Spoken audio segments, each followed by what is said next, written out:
Gundri Kuchawada highway જીવલેણ સાબિત થયો હોવાનો અહેવાલ રખેવાળ ન્યૂઝમાં પ્રસિદ્ધ થતાં જ તંત્ર સફાળું જાગ્યું છે. પાંથાવાડા કન્યા વિદ્યાલય પાસે તાજેતરમાં હાઈવે રોડની મરમ્મત બાદ બમ્પ મૂકવામાં આવ્યા હતા. પરંતુ બમ્પ પર સફેદ પટ્ટા ન હોવાના કારણે વાહન ચાલકોને સ્પષ્ટ દેખાતા નહોતા અને અકસ્માતની શક્યતા વધતી હતી.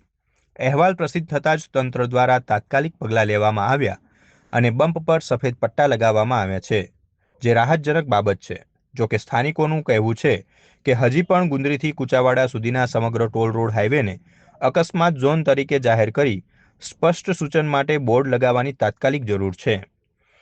પાંથાવાડા કન્યા વિદ્યાલય પાસે પસાર થતા Gundri Kuchawada toll road highway પર અગાઉ અનેક ગંભીર અકસ્માતો સર્જાઈ ચૂકેલા છે. તંત્રની બેદરકારી અને પાયાની સુવિધાઓના અભાવને કારણે અવારનવાર અકસ્માતો થતા રહ્યા છે.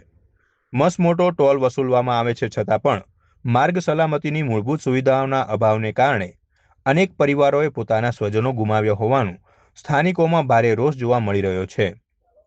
સ્થાનિકોની માંગ છે કે હાઈવે પર યોગ્ય માર્ગ ચિહ્નો, સ્પીડ બ્રેકરની સ્પષ્ટ નિશાની, રિફ્લેક્ટર, લાઇટિંગ અને અકસ્માત નિવારણ માટે કાયમી વ્યવસ્થા કરવામાં આવે, જેથી ભવિષ્યમાં જીવલેણ અકસ્માતો ટાળી શકાય.